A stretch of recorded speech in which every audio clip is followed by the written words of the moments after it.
আসুন আরেকবার বাংলাদেশটাকে আমরা গড়ি। এদেশের জনগণের সেবক হিসেবে যেন বাংলাদেশ জাতীয়তাবাদী দল দেশ সেবার সুযোগ পান। রূপকল্প 2030 প্রণয়ন করেছিলেন, তার আলোকে আগামীর বাংলাদেশ পরিচালিত হবে। জননেতা জনাব তারেক রহমান সাহেব বলেছিলেন, সবার আগে বাংলাদেশ, বাংলাদেশ কামস ফার্স্ট।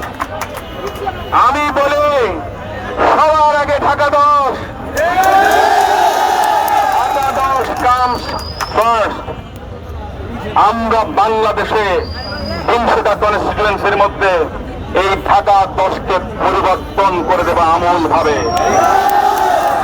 এদেশের জনগণ দেখবে স্বাধীনতার পর যতগুলো নির্বাচন হয়েছে বাংলাদেশের 300টা আসনে মানুষ কতটুকু অবহেলিত হয়েছেন, বঞ্চিত হয়েছেন।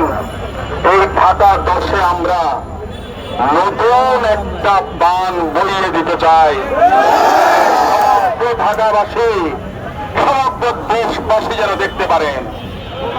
আমরা অন্তর্বর্তীকালীন সরকারের কাছে আহ্বান জানাই, সুষ্ঠু সুন্দর পরিবেশে আমাদের জনগণ যেন ভোট দিতে পারেন।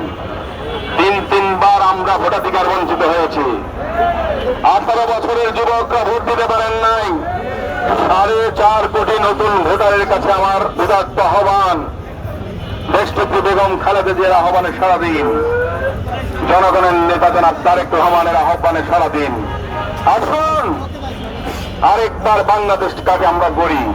গণতন্ত্র উত্তরণের পথে, আইনের শাসনের জন্য, জনগণের শাসনের জন্য, এদেশের জনগণের সেবক হিসেবে যেন বাংলাদেশ জাতীয়তাবাদী দল দেশ সেবার সুযোগ পান।